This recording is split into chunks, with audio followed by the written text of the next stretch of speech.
Assalamualaikum warahmatullahi wabarakatuh. Di sini kami dari kelompok 3 yang beranggotakan Bayu Hirmawan dengan NPM 18010100065, Alvina Husni 0067, Ita Yuliana 0071, Lutfi Wibowo 0076 dengan PPT menerapkan risiko pada perbankan syariah, risiko hukum dan risiko operasional. Profil risiko adalah gambaran keseluruhan risiko yang melekat pada operasional bank syariah baik BSU maupun UUS.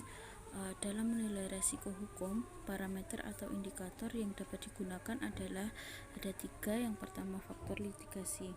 Faktor yang dapat terjadi karena adanya gugatan kepada bank maupun gugatan atau tuntutan yang diajukan kepada pihak ketiga baik melalui pengadilan maupun di luar pengadilan.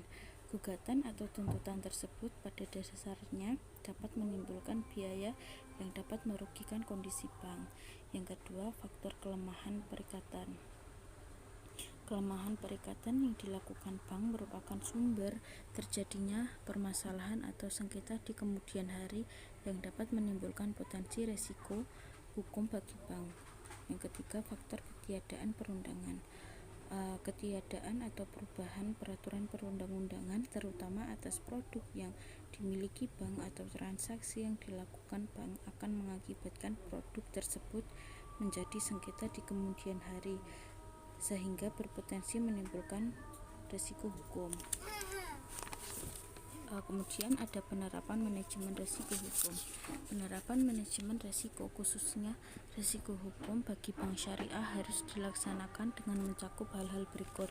Yang pertama, pengawasan aktif direksi, Dewan Komisaris, dan DPS. Dalam melakukan penerapan manajemen risiko hukum melalui pengawasan aktif direksi, Dewan Komisaris, serta DPS, selain melaksanakan pengawasan aktif Dewan Komisaris, Direksi, dan DPS harus memahami risiko hukum yang dapat dipahami dan memberikan arahan yang jelas, melakukan pengawasan dan mitigasi secara aktif, serta mengembangkan budaya manajemen risiko di bank syariah. Beberapa hal spesifik yang diperlihatkan yang diperhatikan dalam pelaksanaan pengawasan aktif Dewan Komisaris, Direksi, dan DPS adalah sebagai berikut. Pertama, kewenangan dan tanggung jawab Dewan Komisaris, Direksi, dan DPS. Kemudian sumber daya insani, dan yang terakhir organisasi manajemen risiko hukum. Yang kedua ada kebijaksanaan prosedur dan penerapan limit. Penyusunan kebijakan dan prosedur manajemen risiko tersebut dilakukan dengan memperhatikan jenis kompleksitas kegiatan usaha, profil risiko, tingkat risiko yang akan diambil, serta peraturan yang ditetapkan otoritas dan atau praktik perbankan yang sehat. Kemudian yang ketiga, proses identifikasi, pengukuran, pemantauan, dan pengendalian risiko, serta sistem informasi manajemen risiko. Dan yang terakhir ada sistem pengendalian intern. Penetapan sistem pengendalian intern secara efektif dapat membantu pengurus bank menjaga aset bank, menjamin ketersediaannya pelaporan keuangan dan manajerial yang dapat dipercaya, meningkatkan kepatuhan bank terhadap ketentuan dan peraturan perundang-undangan yang berlaku, serta mengurangi resiko terjadinya kerugian, penyampaian, dan pelanggaran aspek kehati-hatian. Yang selanjutnya yaitu penilaian risiko inheren untuk risiko hukum. Risiko inheren adalah risiko yang melekat pada kegiatan bisnis bank, baik yang dapat dikuantifikasikan maupun yang tidak, yang berpotensi mempengaruhi posisi keuangan bank syariah. Yang selanjutnya, matriks penetapan tingkat risiko inheren untuk risiko hukum. Yang pertama ada low, yang kedua ada low to moderate, yang ketiga ada mod, yang keempat ada moderate in high, dan yang terakhir ada high. Kemudian yang selanjutnya ada matriks penetapan kualitas manajemen risiko untuk risiko hukum. Ada 5, yang pertama ada strength, di mana kualitas penerapan manajemen risiko untuk risiko hukum itu sangat memadai. Meskipun terdapat kendala, tetapi kelemahan tersebut itu tidak signifikan sehingga dapat diabaikan. Sedangkan contoh karakteristik bank yang termasuk dalam peringkat ini adalah sebagai berikut. Yang pertama yaitu perumusan tingkat risiko yang akan diambil. Yang kedua, Dewan Komisaris Direksi DBS itu memiliki pemahaman yang sangat baik dalam manajemen risiko hukum. Kemudian yang ketiga, budaya manajemen risiko hukum itu sangat kuat dan telah internalisasikan dengan sangat baik pada level organisasi. Kemudian yang keempat yaitu pelaksanakan tugas komisaris direksi DBS secara keseluruhan itu sangat memadai. Kemudian yang kelima, fungsi manajemen risiko untuk risiko hukum itu independen, memiliki tugas dan tanggung jawab dan telah berjalan dengan sangat baik. Kemudian yang selanjutnya yaitu delegasi kewenangan dikendalikan dan dipantau secara berkala dan juga telah berjalan sangat baik. Kemudian yang kedua ada satisfactory, di mana kualitas penerapan manajemen risiko hukum memadai meskipun terdapat beberapa kendala, tapi kendala tersebut tidak signifikan sehingga dapat diabaikan. Untuk contoh karakteristik bank yang termasuk dalam peringkat ini adalah sebagai berikut.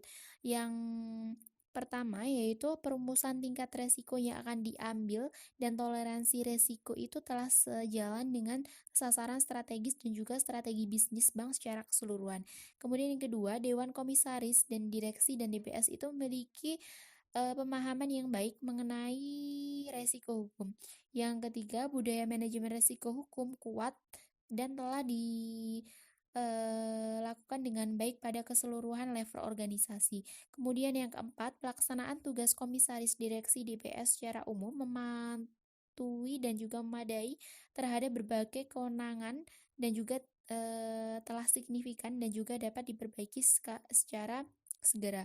Kemudian yang selanjutnya itu ada fungsi manajemen risiko hukum itu memiliki tugas dan juga tanggung jawab yang jelas serta telah berjalan dengan baik terhadap kelemahan, tetapi juga dapat diselesaikan pada aktivitas internal. Kemudian ada delegasi kewenangan itu dikendalikan dan juga dipantau secara berkala serta telah berjalan dengan baik. Kemudian yang selanjutnya yang ketiga ada FIRE, di mana FIRE atau kualitas manajemen risiko hukum itu cukup memadai juga meskipun persyaratan minimum terpenuhi terhadap beberapa kelemahan yang membutuhkan peran dari manajemen.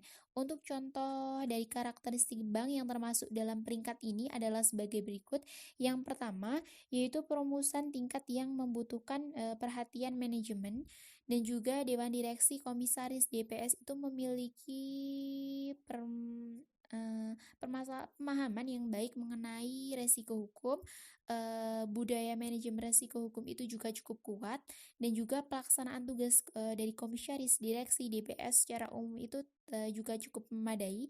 Sedangkan fungsi manajemen resiko itu juga cukup baik, tapi terdapat beberapa kelemahan yang perlu harus dapat perhatian dari manajemen. Kemudian juga untuk delegasi dari kewenangan itu juga cukup baik, strategi risiko hukum itu juga berjalan dengan baik, kebijakan dan juga prosedur manajemen risiko hukum itu juga cukup memadai, proses manajemen risiko hukum pun cukup memadai. Kemudian yang selanjutnya ada marginal, di mana kualitas manajemen risiko hukum itu kurang memadai, tetapi kelemahan yang signifikan pada berbagai aspek manajemen risiko hukum yang membutuhkan tindakan yang segera, di mana contoh karakteristik bank yang termasuk dalam peringkat ini adalah sebagai berikut. Yang pertama, perumusan tingkat risiko yang akan diambil itu bertoleransi pada risiko dan juga sejalan dengan sasaran strategis. Kemudian yang kedua, kelemahan yang signifikan pada Dewan Direksi Komisaris ataupun DPS itu mengenai manajemen risiko pada hukum. Kemudian yang selanjutnya ada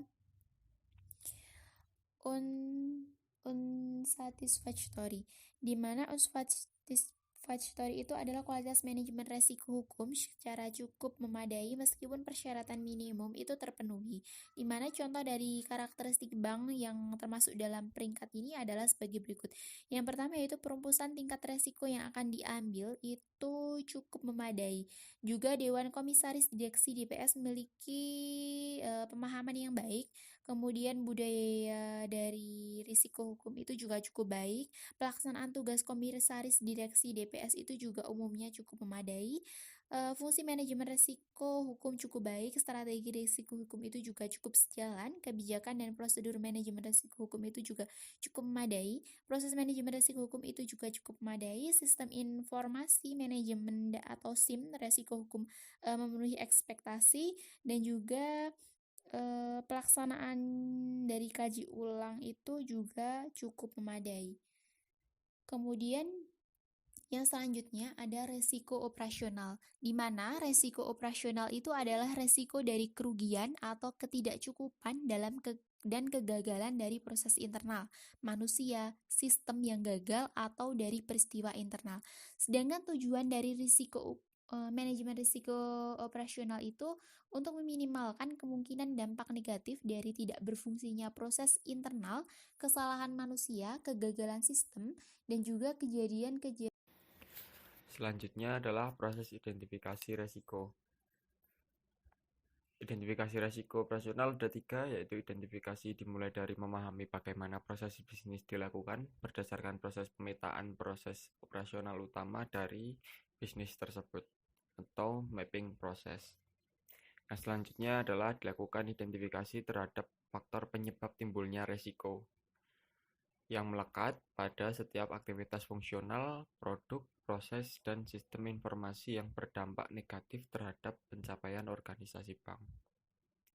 Yang ketiga adalah manajemen kontrol dan proses operasional yang tepat di setiap proses utama tersebut akan dapat mengendalikan dan mengurangi terjadinya risiko operasional.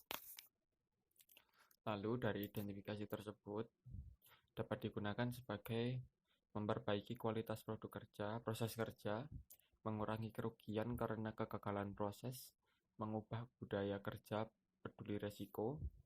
Yang keempat adalah menyediakan sistem peringatan dini terhadap gangguan suatu sistem atau manajemen. Sekian presentasi dari kami. Terima kasih.